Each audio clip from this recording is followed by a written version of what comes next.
અને ગુજરાતની અંદર 1 મહિના સુધી આ હેલ્મેટ અભિયાન ચાલવાનું છે। નમસ્કાર દર્શક મિત્રો, હોટલાઇન ન્યૂઝમાં આપનું સ્વાગત છે। 1 મે આજે ગુજરાત સ્થાપના દિવસથી જ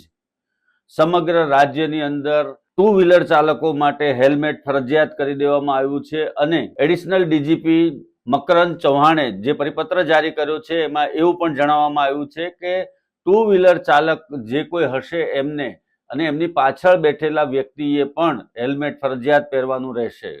રાજસ્થાન, મધ્યપ્રદેશ, ઉત્તર પ્રદેશ, દિલ્હી કે નોઈડા આ તમામ સ્થળો ઉપર આ નિયમ લાગુ છે અને એના સારા પરિણામો ત્યાંની સ્થાનિક જે ટ્રાફિક વ્યવસ્થા છે એમાં જોવા મળ્યા છે। અને ગુજરાતની અંદર 1 મહિના સુધી આ હેલ્મેટ અભિયાન ચાલવાનું છે અને આ વખતે પોલીસ દ્વારા એવી પણ જાહેરાત કરવામાં આવી છે કે સરકારી કર્મચારીઓએ ફરજિયાત હેલ્મેટ પહેરવા પડશે। સરકારી કર્મચારીઓ જે ઓફિસમાં કામ કરતા હશે ત્યાં જ પોલીસને મૂકવામાં આવશે અને એમની પાસેથી કોઈ પણ પ્રકારની શરમ રાખ્યા વગર દંડ વસૂલ કરવામાં આવશે। ટ્રાફિક વિભાગ દ્વારા અને ટ્રાફિક વિભાગના અધિકારીઓ દ્વારા ડીજીપી છે એને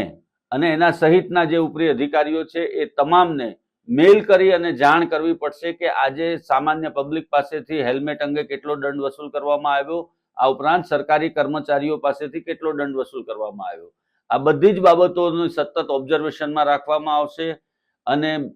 જે પ્રમાણે સ્થળ પર દંડ વસૂલ કરવામાં આવી રહ્યો છે અને એની શરૂઆત કરવામાં આવી છે એ ઉપરાંત પોલીસ પાસે જે સીસીટીવી ફૂટેજ આવશે એમાં પણ હેલ્મેટ વગર પસાર થતા વાહન ચાલકો પાસેથી ફરજિયાત દંડ વસૂલ કરવામાં આવશે અને એમાં કોઈની શરમ નહીં રાખવામાં આવે। સુરત, અમદાવાદ, રાજકોટ, વડોદરા સહિતના શહેરોની અંદર આજે સવારથી જ